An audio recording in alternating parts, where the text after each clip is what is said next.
अस्सलाम वालेकुम, welcome back to my YouTube channel. तो आज की बेकिंग क्लास आपके लिए बहुत ज़्यादा इन्फॉर्मेटिव है। आज हम सीखेंगे बेसिक चॉकलेट स्पंज, उसकी रेसिपी को डबल कैसे करना है। 1 घंटे से बनाना सिखाऊंगी ताकि आप उसको रेसिपी को आसानी से डबल ट्रिपल किस तरह करते हैं वो मैं आपको सिखाऊंगी। तो आज की वीडियो में थोड़ी सी क्वालिटी का फ़र्क होगा क्योंकि मेरा जो है स्टैंड टूट गया, जिसकी वजह से बड़ी मुश्किल से मैंने वीडियो शूट की है। तो सबसे पहले मैंने ले लिया है एक अंडा तो है बड़े साइज़ का था, ठीक है। तो मैं आपको ग्राम्स में भी मेजरमेंट्स बता दूँगी, साथ टेबलस्पून में भी मेजरमेंट्स बता दूँगी। वीडियो के बीच में आपको पूरी मेजरमेंट्स मैं आसानी से जो है ना समझा दूँगी, तो आपको समझ आ जाएंगी। उसको कैसे डबल करना है, ट्रिपल करना है, हर चीज़ आपको बताऊँगी। तो सबसे पहले हमने अंडे को जो है अच्छे से बीट करना है। अंडा रूम टेम्परेचर का था, सारे इंग्रेडिएंट्स रूम टेम्परेचर के यूज़ करने हैं आपने। ये अच्छे से मैंने जो है 1 मिनट इसको बीट किया है, थोड़ा सा फ्लफ़ी हुआ है।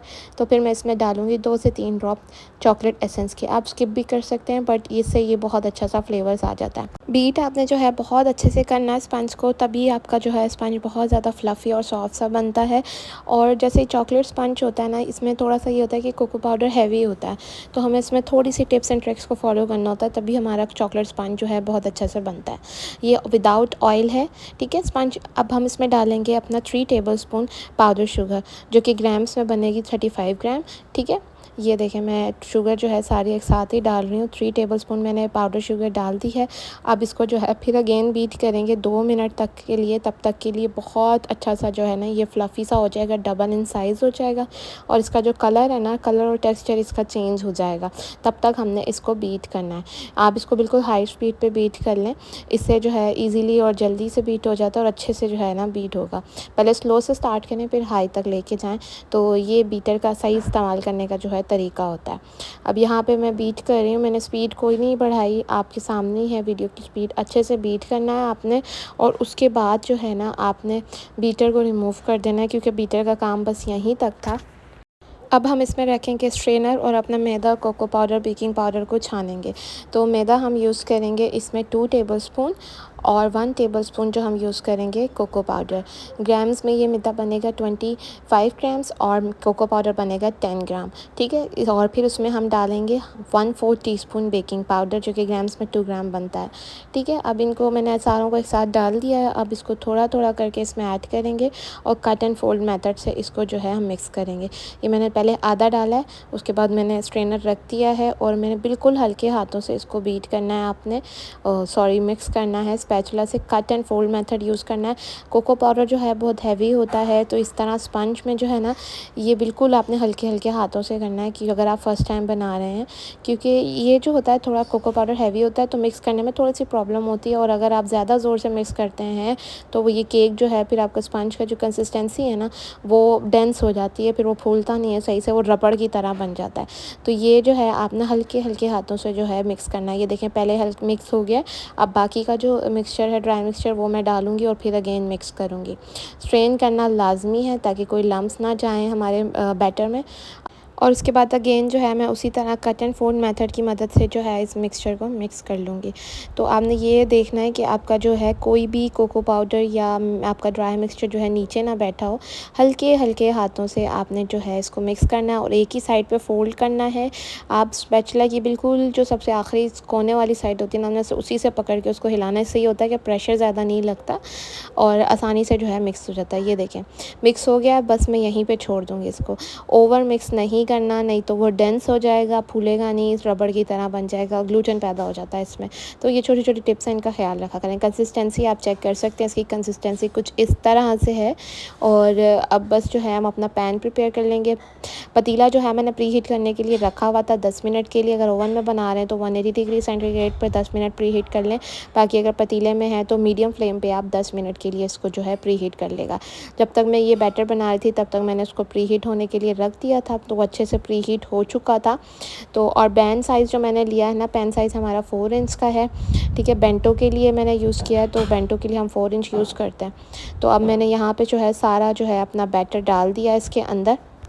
बस अब हम इसको बेक होने के लिए रख देंगे। ओवन में जो है ये 150 या 160 डिग्री सेंटीग्रेड पे आप जो है इसको 20 मिनट के लिए बेक करेगा, क्योंकि छोटा स्पंज है तो जल्दी बेक हो जाएगा। बाकी जो हमने विदाउट अवन बनाना है, विदाउट अवन के लिए जो है हम इसको 20 मिनट, 15 से 20 मिनट में इसके जो है बेक हो जाता है पतीले के अंदर, ठीक है। अब जब तक हम कर लेते हैं अपनी रेसिपी पे बात। अब जो है मैंने 2 कॉलम बना लिए और मैं यही रेसिपी आपको जो है ये बेसिक रेसिपी है और मैं आपको दे रही हूँ। तो सबसे पहली जो है ना मैंने कॉलम बना लिया, एक जहाँ पे मैंने लिखा है कि अगर अंडा छोटा हो तो हम क्या मेजरमेंट्स लेंगे, और दूसरा कॉलम मैंने बना लिया है अगर अंडा बड़ा हो तो हम क्या मेजरमेंट्स लेंगे। अगर अंडा छोटा हो तो सबसे पहले उसकी बात कर लेते हैं। अगर अंडा छोटा हो तो हम इसमें इस रेसिपी के लिए हम यूज़ करते हैं 2 टेबलस्पून चीनी, ठीक है, और वो ग्राम्स में होती है 25 ग्राम। और अगर अंडा छोटा हो उसका साइज़ क्या होगा, उसका साइज़ होगा 40 से 50 ग्राम तक का अंडे का साइज़ होगा, तब आपने ये रेसिपी यूज़ करनी है। और दूसरी साइड पे मैं जो है अगर अंडा बड़ा हो तो उसकी रेसिपी लिख रही हूँ। तो अंडा अगर बड़ा हो तो उसका साइज़ क्या होता है, 50 से 60 ग्राम के दरमियान जो अंडा होता है वो बड़ा होता है। अगर अंडा बड़ा होता है तो शुगर जो हमारी जाती है 3 टेबलस्पून, यानी कि 35 ग्राम हमारी शुगर जाती है। मैं आपको साइड बाय साइड दोनों ही रेसिपी बता रही हूँ ताकि आपके लिए ईजी हो, आप अंडे को मेजर कर लें, आप उस हिसाब से उस रेसिपी को यूज़ करें। एक आपको मैं बेसिक एक रेसिपी दे रही हूँ जिसको आप अच्छे से डबल कर सकते हैं, मल्टीप्लाई कर सकते हैं, कभी फेल नहीं होगी अगर आप इसको टिप्स एंड ट्रिक्स के साथ अच्छे से जो है इसको फॉलो करके बनाएंगे। अब इंग्रेडिएंट जो हमारे थे, फ्लोर था हमारा, कोको पाउडर था। अब मैदा हमने लिया इस रेसिपी में, अगर हमारा अंडा छोटा होगा तो हम 1 टेबलस्पून मैदा डालेंगे और 1 टेबलस्पून ही कोको पाउडर। देखिए शुगर की क्वांटिटी जो है ना हमेशा जो ड्राई इंग्रेडिएंट्स हमारे डलते हैं ना, मैदा या कोको पाउडर, उसके इक्वल करनी होती है, मतलब दोनों को मिला के हमें इक्वल करनी होती है। जैसे वनीला में हम सिर्फ 2 टेबलस्पून करते हैं, तो हम कोको पाउडर जब हम 1 टेबलस्पून अपना कम कर रहे हैं मैदा, तो उतना ही हम कोको पाउडर ऐड करेंगे। तो ये रूल होता है। तो यानी कि हम 12 ग्राम या 12.5 ग्राम्स आप कर लें, आप मैदा डालेंगे और 12.5 ग्राम्स आप कोको पाउडर डालेंगे, ठीक है। ये आपको अंडा छोटा हो ये उसकी रेसिपी है। अब साइड पे आ जाते हैं, अब उसकी बात कर लेते हैं। अगर अंडा हमारा बड़ा होगा तब मैदा और कोको पाउडर कितना जाएगा। जैसे कि मैंने आपको बताया 3 टेबलस्पून हमने शुगर यूज़ किया उसमें, तो हम उसमें कोको पाउडर और मैदे को भी इसी तरह से डिवाइड करेंगे।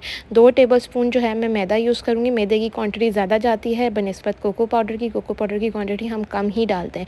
मैं इसमें 1.5 टेबलस्पून भी करके डाल सकती हूँ, पर उससे ये होता है कि स्पंज बहुत ज़्यादा कड़वा सा और इस तरह से होता है। अगर आपका कोको पाउडर ज़्यादा स्ट्रॉन्ग है तो आप 2 टेबलस्पून मैदा डालें और 1 टेबलस्पून आप कोको पाउडर डालें। बेसिक वैसे आप यही रेसिपी यूज़ करते हैं, तो ये ट्रिक आपने जो है फॉलो करनी है, ठीक है। ग्राम्स में मैदा बन जाएगा 25 ग्राम और कोको पाउडर बन जाएगा 10 ग्राम, ठीक है। अब बहुत आसानी से मैंने पूरी जो है आपको रेसिपी बता दी है, मैंने दोनों तरीके से, ताकि आपको कोई कन्फ्यूजन ना हो। अगर अंडा आपके पास छोटे होते हैं तो आप इस रेसिपी को फॉलो करें, और अगर आपके पास अंडे बड़े हैं तो आप इस रेसिपी को फॉलो करें, ठीक है। मैंने 2 कॉलम्स इसीलिए बना ली, मैं एंड में इसका स्क्रीनशॉट भी लगा दूँगी। अब बात आ जाती है हमारी बेकिंग पाउडर की। बेकिंग पाउडर दोनों रेसिपी में सेम जाएगा, 1/4 टीस्पून ही जाता है एक अंडे के हिसाब से, जो कि ग्राम्स में होता है हमारा 2 ग्राम्स, तो वो भी हम लिख लेते हैं।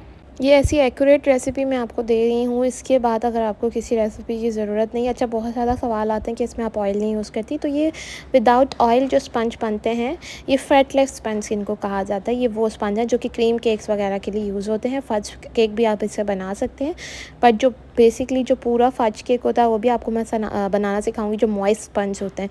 ये वो स्पंज है जिनको आपको सोक करने की ज़रूरत होती है, ठीक है। अब मैंने पैन साइज़ भी बता दिया इस रेसिपी का, 4 इंच या 3 इंच रेसिपी का पैन साइज़ है, ठीक है, क्योंकि ये बेंटो केक है। अब इसको अगर आपने 1 पाउंड में बनाना है, 2 पाउंड्स में बनाना है, 3 पाउंड्स में बनाना है, जितने भी पाउंड्स में आपने इस केक को बनाना है, आप आराम से इसको मल्टीप्लाई करेंगे इस रेसिपी को, आपके पास जो है वो रेसिपी आ जाएगी। अगर आपने 2 पाउंड्स का केक बनाना है तो मल्टीप्लाई बाय 2 करेंगे, अगर आपने 3 पाउंड्स का बनाना है तो मल्टीप्लाई बाय 3 कर देंगे इस रेसिपी को। सिंपल फार्मूला है बिल्कुल।